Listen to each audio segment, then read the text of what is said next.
Your peace lily looks sad, stretched, or full of drooping leaves. Here's the secret most plant owners miss.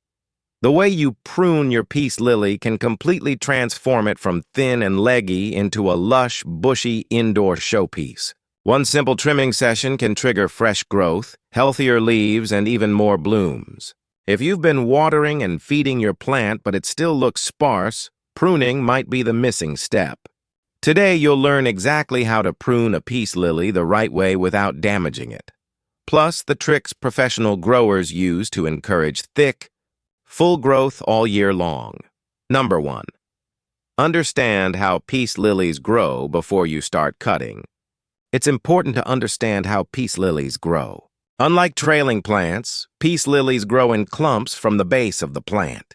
New leaves emerge directly from the soil rather than branching out from old stems. That means pruning doesn't create branches like it would on shrubs, but it does redirect the plant's energy toward producing fresh, healthy growth. Older leaves naturally turn yellow or brown over time. Dead blooms also drain energy from the plant. Removing these parts allows your peace lily to focus on new shoots and fuller foliage. When combined with proper light and watering, pruning can dramatically improve the plant's appearance. A bushier peace lily comes from encouraging multiple healthy shoots at the base. This happens when the plant receives enough energy and space to grow. Pruning helps by eliminating weak or damaged growth that competes for nutrients. Think of pruning as a reset button. It refreshes the plant, improves airflow, prevents disease, and stimulates stronger new leaves. If your plant looks crowded, droopy, or uneven, pruning is one of the best ways to restore its beauty. Number 2, remove yellow, brown, and damaged leaves. The first step in pruning is removing unhealthy foliage. Yellow leaves, crispy brown edges, and damaged stems no longer help the plant.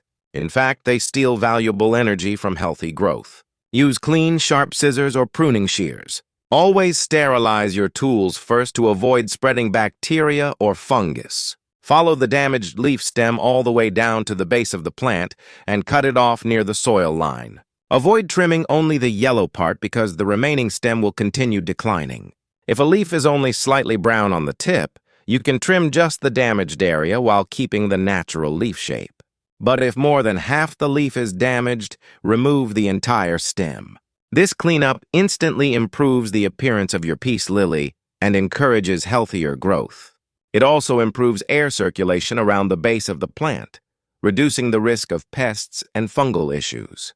Regularly removing weak leaves helps the plant redirect nutrients toward fresh shoots. Over time, this creates a fuller, greener, and bushier appearance. Number 3, cut off spent flowers to encourage growth peace. Lily flowers are beautiful, but once they begin fading, they become energy drains.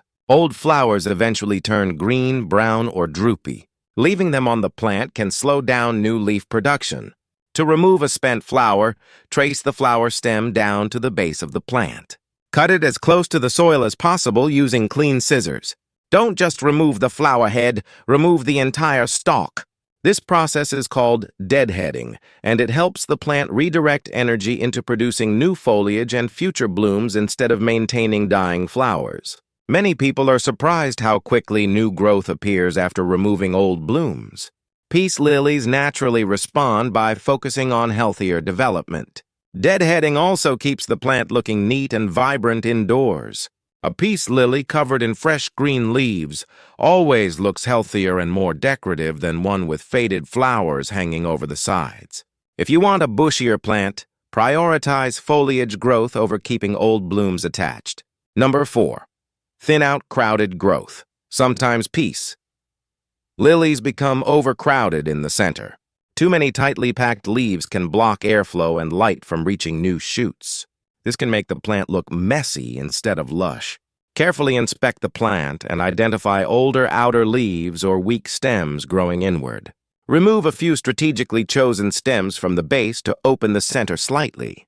Never remove too much at once. About 15 to 20% of the foliage is safe. Thinning helps sunlight reach hidden growth points near the soil. It also reduces moisture buildup, which can lead to fungal problems. A well-pruned peace lily should still look full but not cramped. The goal is balanced growth with room for new shoots to emerge naturally. After thinning, many growers notice stronger and larger leaves appearing within weeks. The plant can finally focus its energy more efficiently. This method is especially useful for mature peace lilies that haven't been pruned in years. Number 5. Divide the plant for maximum bushiness. One of the best ways to create a fuller peace lily is division. Mature plants naturally produce multiple crowns or clusters. Dividing them encourages fresh growth and prevents overcrowding. Remove the plant gently from its pot and inspect the roots. You'll notice separate clumps connected together. Carefully pull or cut these sections apart, making sure each division has healthy roots and leaves attached. You can either repot several divisions together in one larger container for an extra bushy appearance or grow them separately. Fresh soil and extra root space stimulate vigorous new growth. Divided peace lilies often rebound with healthier leaves and improved fullness because the roots no longer compete for nutrients. Spring is the ideal time for division since the plant is entering its active growing season. This technique not only rejuvenates older plants but also gives you free new peace lilies for other rooms or gifts. Number 6. Support bushy growth. After pruning alone won't make your peace lily bushy unless the plant receives proper care afterward. The recovery phase is where the magic happens. Place the plant in bright indirect light. Too little light causes thin, weak growth, while direct sun can scorch leaves. Peace lilies thrive near bright windows with filtered light. Keep the soil lightly moist but never soggy. Overwatering is one of the biggest reasons peace lilies struggle after pruning. Water only when the top inch of soil feels slightly dry.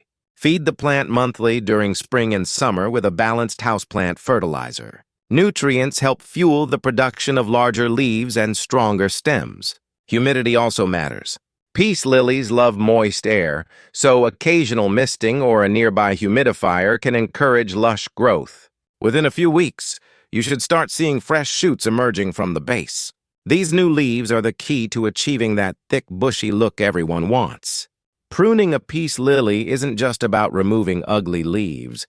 It's the secret to transforming your plant into a healthier masterpiece. By removing damaged foliage, cutting spent flowers, thinning crowded growth, and dividing mature plants, you encourage powerful new growth from the base. Pair that with bright indirect light, proper watering, and regular feeding, and your peace lily can become incredibly lush and vibrant. The best part? Most peace lilies respond quickly, so you won't wait long to see results.